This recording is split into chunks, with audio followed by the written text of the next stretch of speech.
જય શ્રી કૃષ્ણ. એકાદશી વ્રત અને દ્વાદશી રાખવાનો અર્થ એ છે કે ભગવાનને પ્રસન્ન કરવા. જે મનુષ્ય કૃષ્ણના પ્રેમરૂપી અદ્ભુત અમૃતનું પાન કરવા માંગે છે તે એકાદશી વ્રતનું પાલન અવશ્ય કરે છે. જીવનમાં કોઈ પણ પ્રલોભનથી મોહિત થયા વગર માત્ર ભગવાન શ્રી કૃષ્ણની ભક્તિ કરીને એકાદશી વ્રતનું પાલન કરે તે અવશ્ય ભગવદ્ ધામ પ્રાપ્ત કરે છે. એટલે જ ભગવદ્ ગીતામાં કહેવામાં આવ્યું છે, દેહિનો અસ્મિન યથા દેહે કૌમારમ યૌવનમ જરા તથા દેહાંતર પ્રાપ્તિ ધીરસ્તત્ર ન મુહ્યતિ.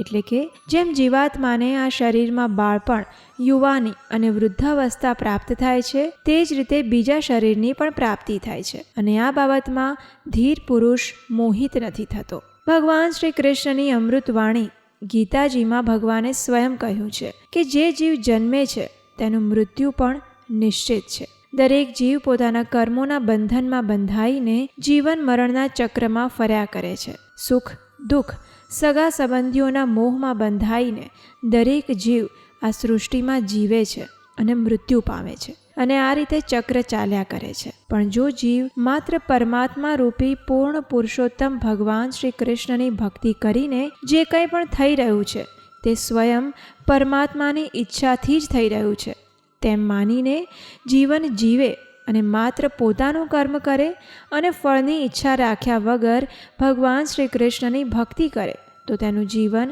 સાર્થક બની જાય છે અને માયારૂપી સંસારમાંથી મુક્તિ મેળવીને તે પરમાત્માની શરણ પ્રાપ્ત કરે છે. આ માયારૂપી સંસારની માયા મોહમાંથી મુક્તિ મેળવવા માટે જો વ્યક્તિ એકાદશી વ્રતનું પાલન કરે તો તે ભગવાનની ભક્તિ મેળવે છે. અને આવી જ એક એકાદશીનું મહત્ત્વ ભગવાન શ્રી કૃષ્ણ યુધિષ્ઠિર મહારાજને ભવિષ્યોત્તર પુરાણમાં સમજાવી રહ્યા હતા. વૈશાખ માસના સુદ પક્ષમાં આવનાર એકાદશીને મોહિની એકાદશી તરીકે ઓળખવામાં આવે છે.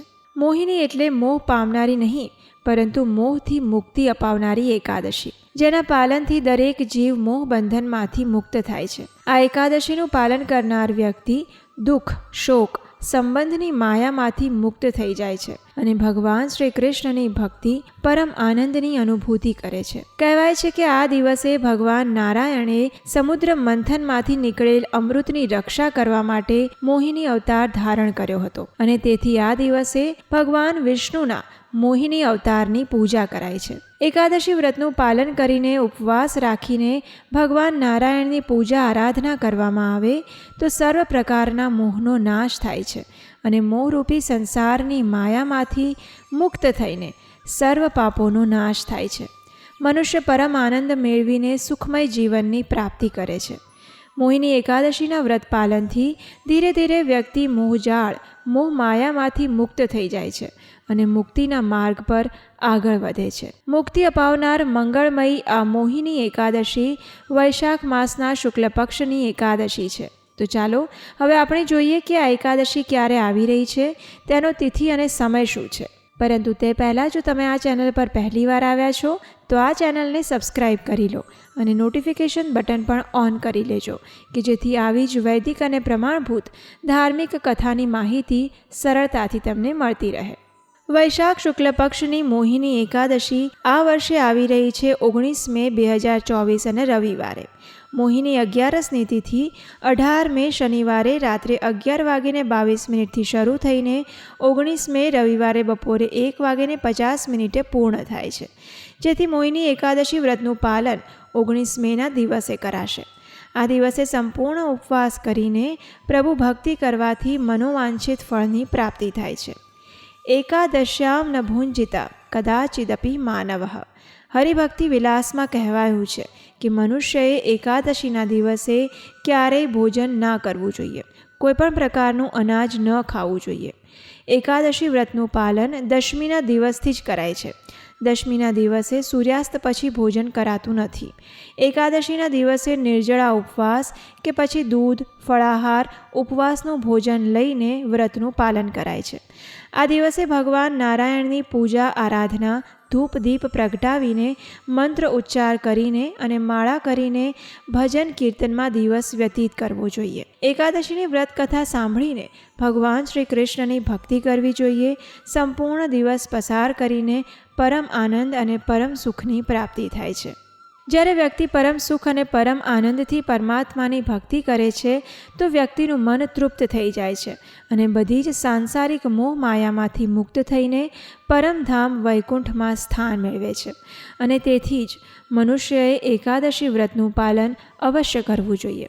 આ રીતે વિધિવત મોહિની એકાદશી વ્રતનું પાલન કરીને બીજા દિવસે એટલે કે 12ની તિથિએ નિર્ધારિત સમયે પારણા અવશ્ય કરવા જોઈએ.